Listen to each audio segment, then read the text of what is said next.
All right, hello everyone. This is Starman, and welcome to the first chapter of a new Let's Play for the Pandora Directive. Now, I know what you're thinking. Starman, haven't you already done a Let's Play for the Pandora Directive?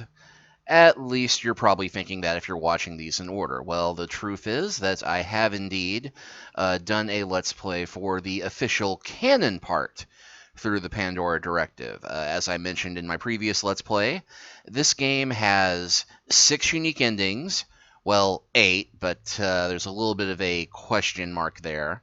But there are a number of unique endings and 3 different paths through the game. And my first Let's Play video, I did the main path, the official path as far as the progression of sequels go. But this game was one of the first to give you options as to getting different endings based upon your behavior in the game. And this time, we're going to be bad. We are going to play the Boulevard of Broken Dreams path, in which Tex finally gives in to temptation, cynicism, and goes evil. So we will go ahead and start a new game. And we'll go ahead and call it bad. And it asks, again, we're given the option of playing the entertainment level or the game player's level. Entertainment is a lot easier. There's not as many difficult puzzles. And the game player's level has a lot more difficult puzzles and a lot more annoying little bits here and there. But we're going to go ahead and do the entertainment path this time. I apologize if you feel cheated by that, but this one is mostly about the story.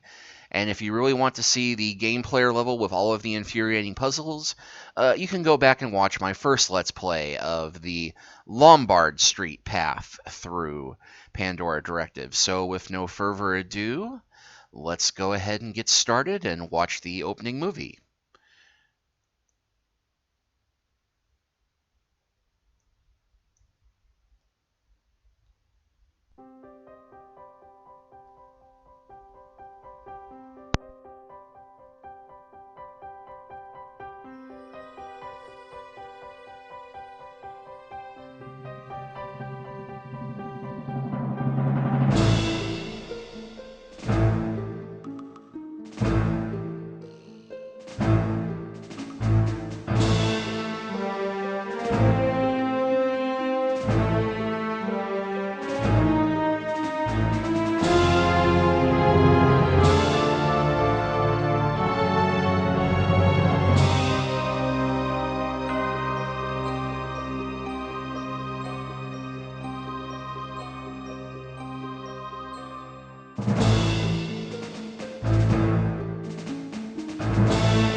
Pacheco?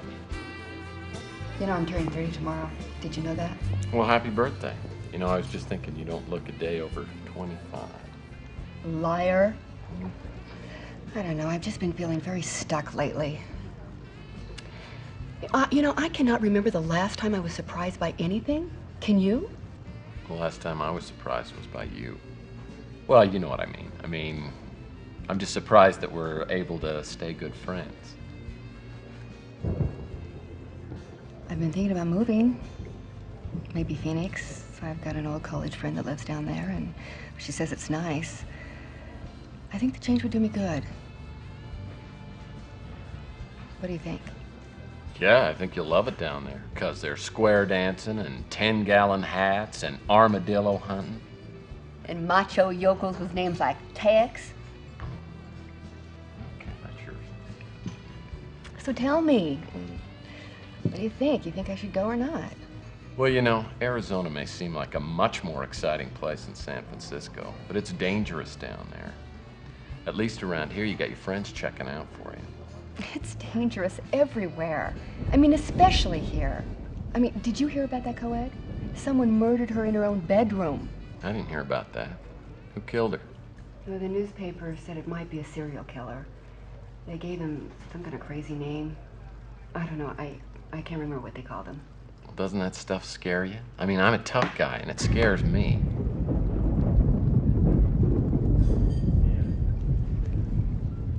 I appreciate your concern, Tex, but I have been fine on my own for a long time.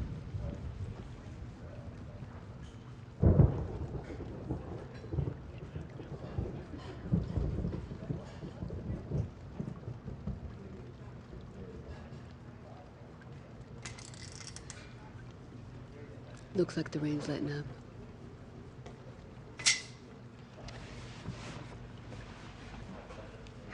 I'm going home.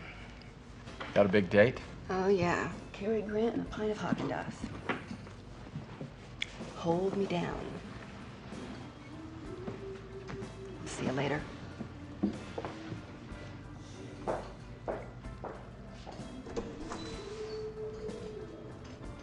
What a schmuck. What? Chelsee was giving you opportunities all evening and you blew every one of them. The son PA you are. Well, you wouldn't know a clue if it walked up and punched you in the face. Listen, all I know is, every time I try and ask her out, she turns me down. It's from the distinguished gentleman in the corner. You bought me a drink? He bought you a bourbon.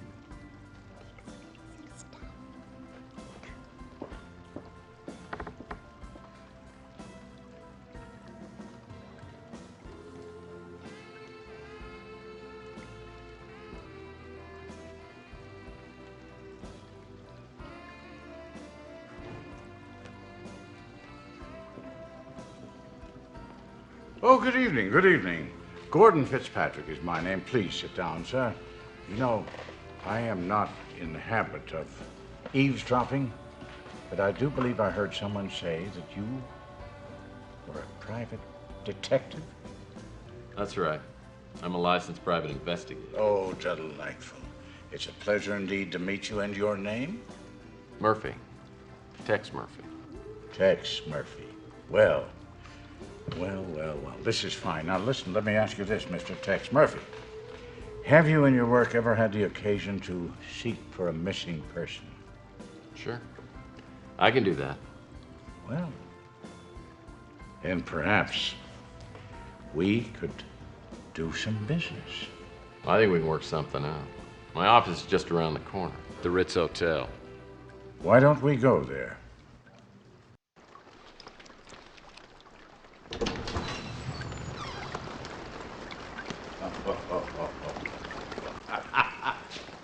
I like your office. Oh, yes, the ambiance is very authentic. Reminds me of those, those old detective stories that I used to watch when I was a kid, I'm sure that at any moment Sam Spade is going to come marching through that door. But then who needs Sam Spade when I've got Tex Murphy standing in front of me? Did you always want to be a private eye? As far back as I can remember. Mm-hmm. Why don't you have a seat, Mr. Thank you. Fitzpatrick? Yeah? While all the other kids were logged on to Sesame Street Interactive, I was reading Hammett and Chandler. It must be quite an exciting life. Oh, it's got its moments. Don't get me wrong, it's not like the movies. It sure as hell doesn't pay very well. But it suits me. So what can I do for you, Mr. Fitzpatrick? Well, I'm trying to find an old acquaintance of mine, Thomas Malloy, Dr. Thomas Malloy. The last official address for him that I have is the Ritz Hotel. Now, do you happen to know him? Can't say that I do. It's very important that I find him. You know, let me give you a little background. For many years, I was a research scientist, and I worked alongside Dr. Malloy. But about 20 years ago, maybe, I guess something like that, our paths diverged, and I lost touch with him, and he with me. And then very recently, I saw a photograph of him in a local newspaper. Now, it's a strange thing how time is such a natural equalizer. Makes us appreciate the faces from one's past. At any rate, the older gentleman in that photograph is Dr. Malloy. And I contacted the newspaper to find out where the photograph had been taken. It was at the San Francisco Technical University. Well, I hiked right out there, got to the campus, and decided to look the man up and surprise him. Even with that photograph, no one recognized him, no one knew his name. But then I received a strange phone call by a young woman named Sandra. The man I knew as Thomas Malloy, she knew as Tyson Matthews. She seemed quite uncomfortable talking on the vid phone, so I suggested we meet. She never showed up for that appointment. You never heard from her again? You know, it's strange. But this simple, whimsical wish of mine to get together with my old friend has materialized into, I don't know, I feel a sense of impending doom. I fear for the young woman, and I fear for my friend, Dr. Malloy. It sounds interesting. I think I can look into this for you. Thank you. Now, you'll have to refresh my memory. How much is your fee? How does it work? I charge $500 a day. Of course. Plus expenses. Naturally.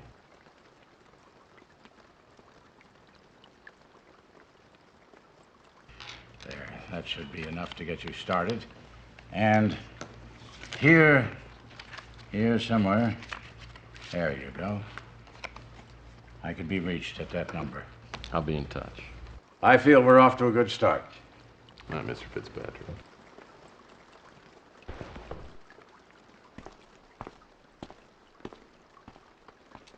This is the first cash I've had in months. $4,000. I owe Louis $200, and Rook says I owe him $300. But there should be plenty left over. Yes, sir. Things are definitely looking up.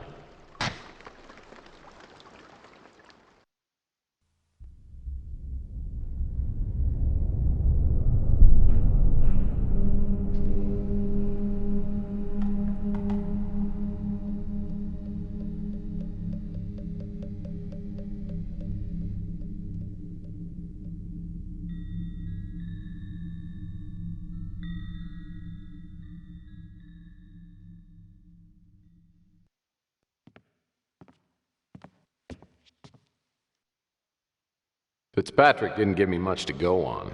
Just the newspaper photo of Malloy and the fact that Malloy stayed here at the Ritz. Then there's that girl Fitzpatrick referred to, Sandra. Maybe I can track her down. First I need to find out which apartment Malloy was staying in, then get into it. That means I got to deal with Nilo, my landlord. It's the second week of April, and I'm a little late on my February rent payment.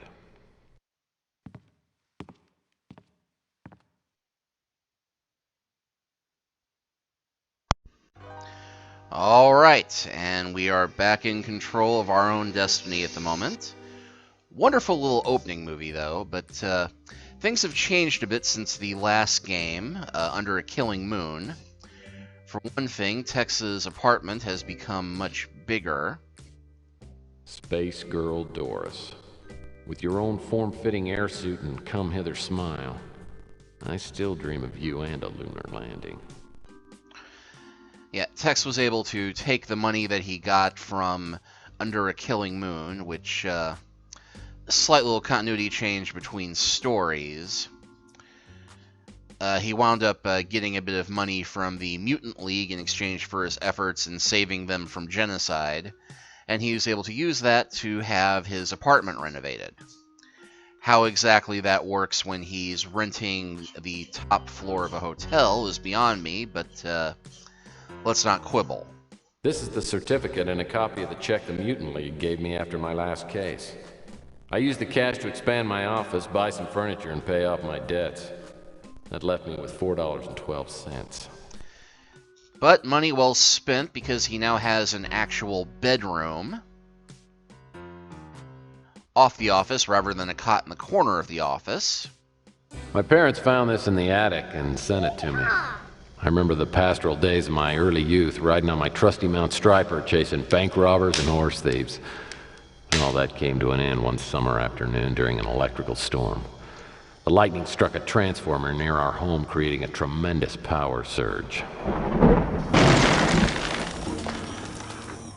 It was after the accident that my brothers and sisters started calling me Tex.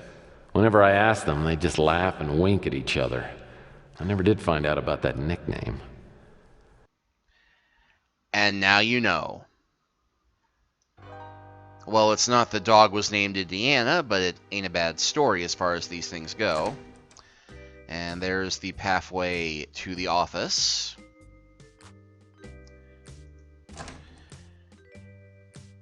And Tex also now has a separate rec room, along with a computer, and a treadmill, some exercise equipment, new bookcase,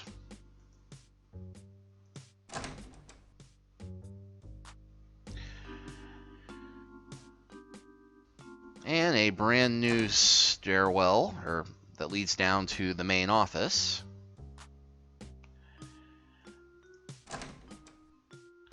But we'll go ahead and head to the office first, since that's where we need to do our work. Other door.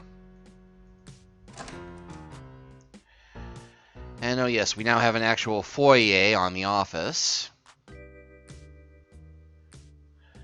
The window still says Tex Murphy, PI and dance instructor. Oh, and now we have paper cups for the indispensable water. This baby's brand new. I had to replace the old one after the, incident. Lord, what a horrible memory. With all that these chairs have gone through, I feel like I could write a testimonial to the makers of Scotchgard.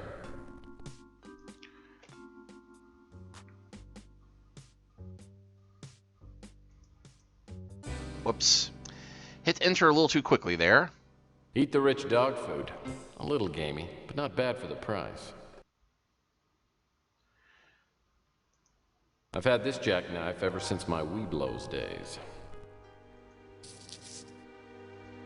My knife used to have all the cool attachments. Now everything's busted off except the pliers and the standard screwdriver head. So Fitzpatrick's staying at the Savoy.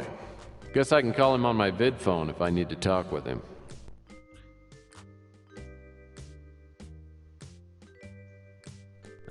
My trusty electronic shop credit card. The only way to go when you're out of cash. Which, of course, for Tex is most of the time. And there's the photo of Malloy. And our lovely, lovely, lovely money.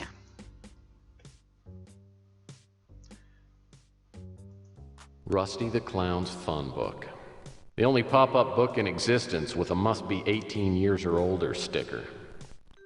And our fax machine is still The working. 60-day warranty just ran out on my electronic shop fax machine. It should break down any minute now.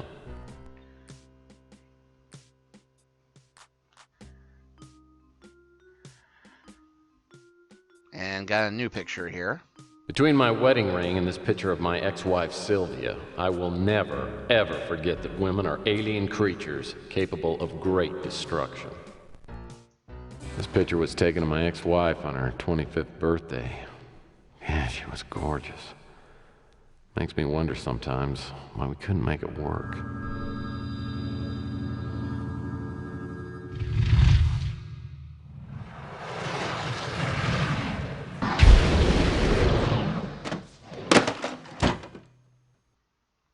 I gotta lay off the bourbon.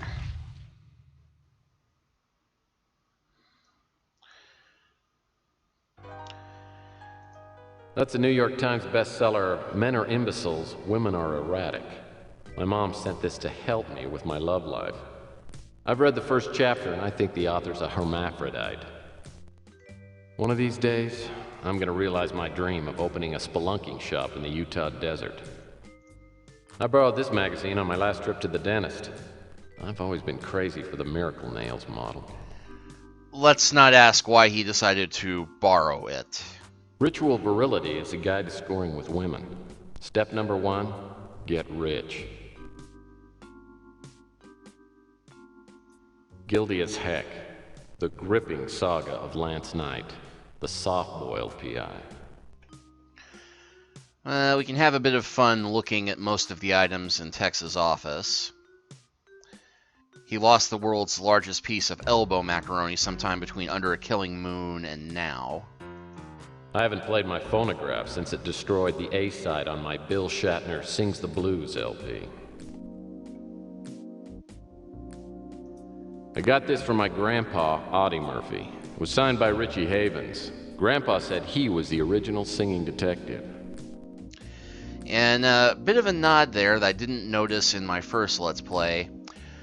Richie Havens actually did some of the music for the Pandora Directive. Unfortunately, you only get to hear most of it playing the bad guy path, so we're going to get to hear a bit of one of the greatest bluesmen who ever lived playing this, and I found out in my research that he died back in 2013, but Richie Havens was a rather famous blues R&B artist, and he was the performer who opened the first Woodstock, oddly enough. So quite a bit of pedigree there that they got him to do music for this game back in 1996. But first things first, let's probably hit the stop by street. the newsstand and see if Chelsee's upset with me about last night. I've been trying to get her to go out with me for years now, and just when I think I might be getting somewhere, I stick my big foot in my mouth. Well, now I got some money, and maybe she'll give me another chance to let me take her out to dinner. And it looks like we're going to start off from here. Hi, Tex. Now, we are, of course, going for the bad guy path here, so we're going to start out pretending nothing's wrong. So, you got any new magazines in? You know, I've got a magazine I think you'd really like. It's called Butthead Detective. Let's see. Tough guy romance, agree completely out of touch with feminine side. Come on, Chelsee, I'm just trying to lighten your mood a little. There are worse things than turning 30. Well, maybe it wasn't hard for you to turn 30. Or maybe it was so long ago you can't remember. Oof, that hurt. Look, Tex, I'm sorry. I'm just not feeling very friendly today. Is there something I can do for you? Assertive date mating 101. Or date making 101. Yeah, the date mating comes later. Yeah, let's play Macho Jackass on this. Actually, I'm here to ask you out for dinner, and I'm not taking no for an answer. What? Like a date? Okay, let's try describe dream date. Well, sure, you know, dinner, a movie, maybe a trip up to my swinging bachelor pad for some strip parcheesi. Look, I know you're just trying to be nice. Plead shamelessly, play down the date aspect, innocent suggestion. No, it'd be more like two friends having a great meal and maybe some stimulating conversation. I guess that'd be okay. I mean, yeah, that'd be all right. You know, Tex, I haven't really been myself lately, and I really appreciate you looking out for me. Set a time, suggest a favorite hotspot, ask where she wants to go. So, what time should I pick you up? How about 7? I've got a better idea. Why don't you let me make you dinner at my place? It's cheaper than going out. And besides, I have something I'd like to talk to you about. Let's say 8 o'clock? Well, you talked me into it, Miss Pando. Oh, I feel so spoiled. By the way, what should I bring, red or white? You better bring both. Finally. After years of relentless pursuit, Chelsee's inviting me over to her apartment for dinner. Oh man, the possibilities are making me woozy. Okay, snap out of it, Murphy, and let's get back to work here. Maybe I should head over to the Ritz and see if Nilo's at the front desk. I'm sure he'll be happy to see me.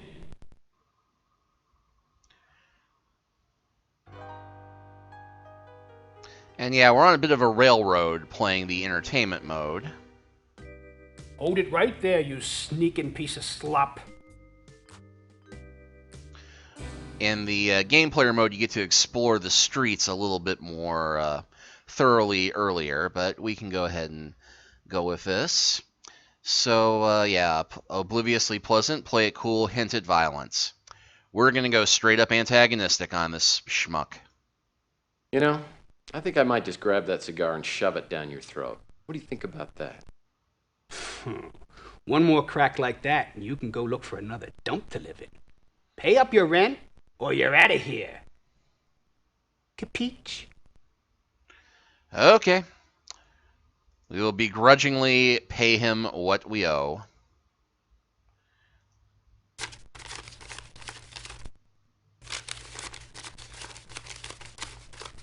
Ah, that's more like it. Okay. Look, Nilo, I'm working on a case. If you help me solve it, maybe I'll have money to pay rent next month. No comprendi? Let's see. Tourist approach, offer money. Hey, I had no idea you were bilingual, El Nino. No one ever talks to me like that. Get the hell out of here, sicko. Well, I think that was pretty darn antagonistic.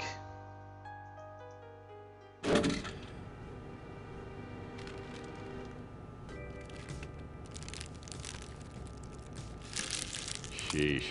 This sandwich is about as fresh as Nilo's undershirt. We get points for it. I don't know why, but we do.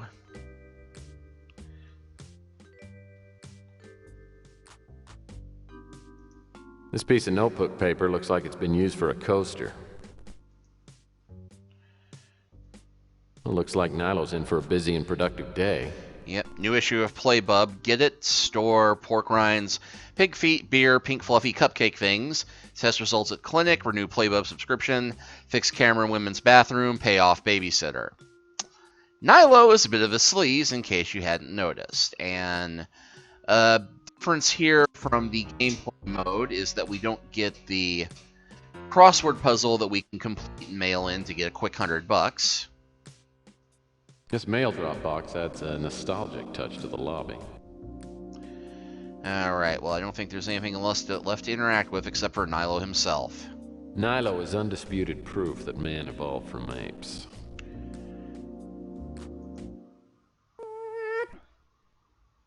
What now, Pinhead? Ask for information, offer a mutually beneficial deal.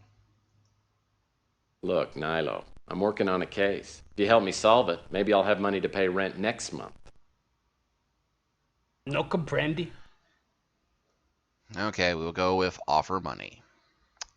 Actually, tourist approach first. I said I can use your help. I heard what you said. It's just my meter ran out. Of course, you see no. So, what's on your mind? Never heard of him. All right. Recognize the man in this photo? Yeah, I seen him before.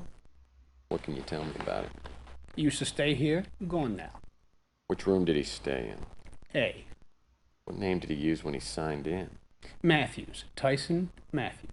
Okay. Well, thanks for the help. Oh, the pleasure was all mine. P-Brain. We only stayed here a couple of weeks. Paid up front for 2 months. But he's too late to get a refund. Nicest guy on the street. Me and him, we talk the same language. That's not high praise of Rook. I'd like to wipe the smile off that fat guy's face. But he ain't a bad cook. Look, as long as you pay the rent, I don't care if you're the Queen of freaking England. I got a few things I'd like to teach that Chelsee, if you know what I mean. Unfortunately, I do. What are you asking about me for?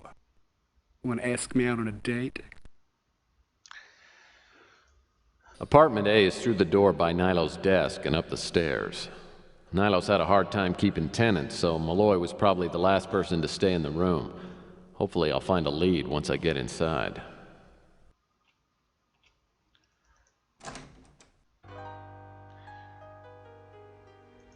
These boxes are full of Nilo's girly magazines. If you ever caught me checking them out, I'd be out on the street.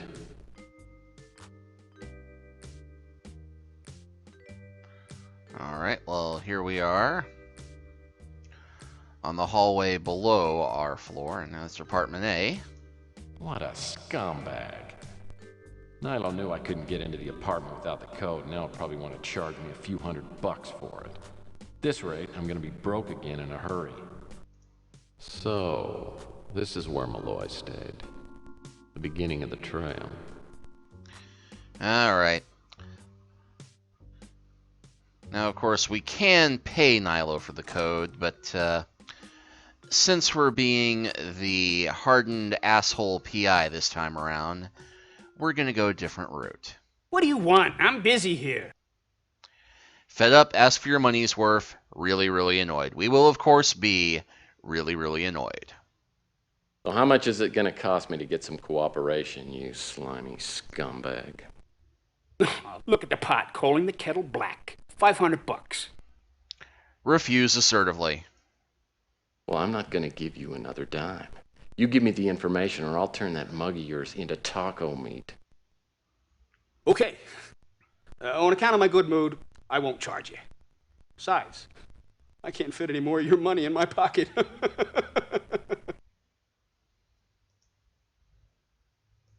Nilo looks around like he's about to sell some government secret and then lets me take a peek in his special notebook. The code is 4827. All right. And thankfully, that is the last we will ever have to deal with Nilo. Unless we want to get some more antagonism in. Which, of course, this being the bad guy path, we will. It's all locked up. Let's see.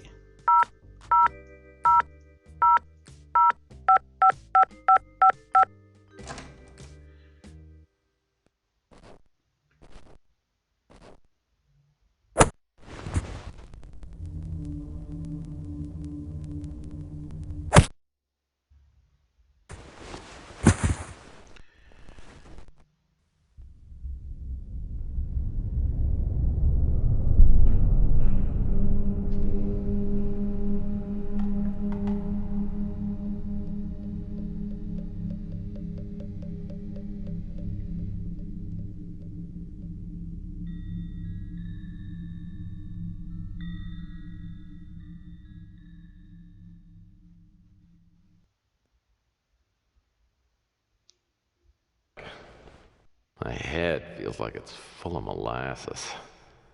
Yeah, another swell case for San Francisco's favorite punching bag. I suppose the fact that someone knocked me out must mean I'm on the right track. Whoever hit me did a thorough job. Must have interrupted his search of the apartment. Maybe that means he overlooked something. And yes, that brings us to our first searchable environment in this part of the game. And it brings us to the end of this first chapter. So we will go ahead and close it out here now that we're at the start of day 2. And next time we will pick things up with the search of Malloy's apartment. We'll see you then.